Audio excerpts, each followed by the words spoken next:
আসামি তার অসহায় ছোট ভাইকে গলা টিপে ধরে আঘাত করেছে, শ্বাসরোধ করে তার মৃত্যুর কারণ ঘটিয়েছে। ছোট ভাইকে বাঁচবার অবসর পর্যন্ত দেয়নি। কেন? কারণ দুই ভাই প্রণয়ের প্রতিদ্বন্দ্বী। নগেনের মনে আক্রোশ ছিল এবং আকস্মিকভাবে এক সুবর্ণ সুযোগ এসে গেল। ইওর অনার, এটা একটা সূক্ষ্ম অনুভূতির কথা। এখানে ঘটনার বিন্যাস নেই, সাক্ষীর সাক্ষ্য নেই, আছে কেবলমাত্র অন্তর্নিহিত উপলব্ধি।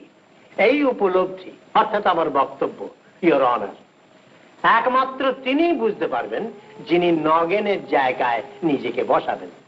কল্পনা করুন ইওর অনার যে আপনি একজনকে কামনা করেন, কিন্তু আপনি জানেন যে তাকে একান্ত করে পাওয়া তখনই সম্ভব যখন আপনাদের মধ্যে যে বাধা তাকে আপনি সরিয়ে ফেলছেন।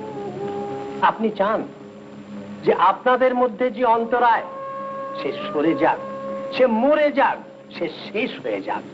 অথচ আপনার মায়া, আপনার মমতা, and above all, আপনার কর্তব্যবোধ, your profound sense of duty আপনাকে অনবরত বাধা দিচ্ছে।